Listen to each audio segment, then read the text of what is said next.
নিজের হাতে যে কোনো খাবার বাসায় তৈরি করে খাওয়ার মজাই কিন্তু আলাদা, তাই না? এটা দেখে কি মনে হচ্ছে কি বানাচ্ছি আজকে? বুঝতে পেরেছেন? অনেকেই হয়তো বুঝতে পেরেছেন। হ্যাঁ, চলুন দেখি আজকে তবে কি বানাই। আসসালামু আলাইকুম, welcome to my new another video. কেমন আছেন সবাই? আলহামদুলিল্লাহ, আমরা সবাই তো ভালো আছি।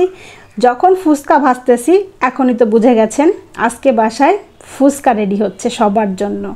তো ফুচকাগুলা তেলে এভাবে ভেজে নিচ্ছি। আর ফুচকা যখন তেলে ছাড়া হয় আর একটু একটু করে ফুলতে শুরু করে তখন যে কি ভালো লাগে মনটার ভিতরে। তো ফুচকাগুলো সব ভেজে এরকম করে তুলে নিলাম। অনেকগুলা ফুচকা নিয়েছি, কিন্তু বাচ্চারা এগুলো শুধু শুধু এমনিতেই অনেকটা খেয়ে নেয়। তো তারপরে মূল প্রসেসে চলে এসেছি ফুচকা রেডি করতে। এখানে আমি সব কিছু একসাথে গুছিয়ে নিয়েছি আর টকটাও একেবারে বানিয়ে নিয়েছি। সব কিছু কেটে নিয়েছি, কাঁচামরিচ, পেঁয়াজ, শসা সব কিছু কুচি করে নিয়েছি, ডিম নিয়েছি, তারপরে আলু সেদ্ধ করে নিয়েছি। সেটা এখন আমি গ্রেট করে নিচ্ছি ভালো করে। একটু গ্রেট করে নেওয়ার পরে সব উপকরণগুলো আমি একসাথে মিলিয়ে ফেলবো। এভাবে গ্রেট করলে কিন্তু ম্যাশ করার জন্য আর কোনো চিন্তা থাকে না, একদম পুরো আলুগুলো সুন্দর মতো ম্যাশ হয়ে যায়। আর এখানে আমি চটপটির যে ডাবলিটা সেটা রান্না করে নিয়েছি। তারপরে সব উপকরণগুলো আমি একসাথে সুন্দর করে মিলিয়ে নিব। এখানে প্রথমেই আমি দিয়ে দিব যে পেঁয়াজগুলো কুচি করে নিয়েছিলাম, পেঁয়াজ কুচি দিয়ে দিব। পেঁয়াজ কুচি দিয়ে দেওয়ার পরে মশলাগুলো দিতে হবে এক এক করে। কাঁচামরিচ কুচি দিয়ে দিচ্ছি। খুব বেশি মশলা কিন্তু লাগে না বাসায় বানাতে গেলে, একটু চেষ্টা করলে সুন্দর করে নিজেই বাসায় তৈরি করে নেওয়া যায়। চিলি ফ্লেক্স দিয়ে দিলাম, তেলে নেওয়া জিরার গুঁড়া দিয়ে দিচ্ছি। আর তারপরে দিয়ে দিব হচ্ছে চটপটির প্যাকেটের ভিতরে যে মশলাটা থাকে সেই মশলাটা, সব কিছু দিয়ে দিলাম। এখন একটু লবণ দিতে বাকি আছে।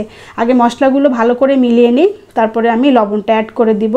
লবণটা অ্যাড করে দেওয়ার পরে সম্পূর্ণ মিশ্রণটা কিন্তু সুন্দর করে ভালো করে একটু মেখে নিতে হবে, যেন সব জায়গায় লবণের পরিমাণটা ঠিক মতো যায়, সব মশলাগুলো আলুর সঙ্গে ঠিক মতো মিলে যায়। বাসায় তৈরি করা যে কোনো খাবারের স্বাদ কিন্তু অনেক মজার হয়, কি বলেন?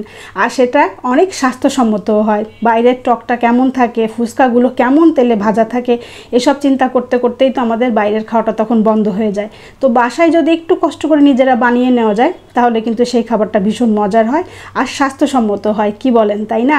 তো আমি একে একে সব ফুচকার ভিতরে এভাবে পুরটা ভরে দিচ্ছি। আলুর যে মশলাটা করেছিলাম সেটা ভরে দিচ্ছি। তারপরে সব কিছু উপর থেকে দিয়ে দিলাম, কাঁচামরিচ, পেঁয়াজ, তারপরে শসা, ধনিয়া পাতা সব কিছু দিয়ে দেওয়ার পরে ডিমটা গ্রেট করে উপর থেকে দিয়ে দিচ্ছি। দেখতে কি মনে হচ্ছে না দারুণ লোভনীয়? আসলে টেস্টও এত মজার ছিল কি আর বলবো। দেখতে যেমন ভালো লাগছে, খেতেও কিন্তু ভীষণ মজার।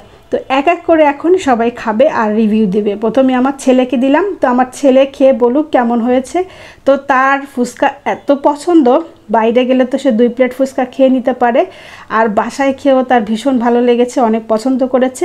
আর আমাদের বাসায় আমার 2 ছেলে মেয়ের খাবারের টেস্টটা একটু ভিন্ন রকম। মেয়ে হচ্ছে উপরে কোনো কিছু দিবে না, আলুর মশলাটা খুবই কম দিতে হবে তাকে, আর উপরে শসা, কাঁচামরিচ, পেঁয়াজ কিছুই সে খায় না। আর এদিকে আপনাদের ভাইয়া তো বলছে এত মজার, তো কি আর বলবো, ভীষণ ভালো ছিল ফুচকার টেস্টটা। বাসায় বানিয়েছে যেহেতু এর স্বাদ তো ভালো হতেই হবে। নিজেদের মতো করে, নিজেদের পছন্দ মতো করে টেস্ট দিতে চেষ্টা করেছি সব কিছুতে। তো ভিডিওটি কেমন লাগলো অবশ্যই কিন্তু কমেন্টস করে জানাবেন। আর যদি ভালো লেগে যায় তাহলে একটু লাইক, কমেন্ট আর শেয়ার করতে কিন্তু ভুলবেন না। তো এভাবেই আমার পাশে থাকবেন, সাপোর্ট করবেন। আমি আপনাদের পাশে থেকে সবসময় সাপোর্ট করতে চেষ্টা করব। সবাই ভালো থাকবেন, সুস্থ থাকবেন। ভিডিও থেকে আজকের মতো বিদায় নিচ্ছি। আল্লাহ হাফেজ।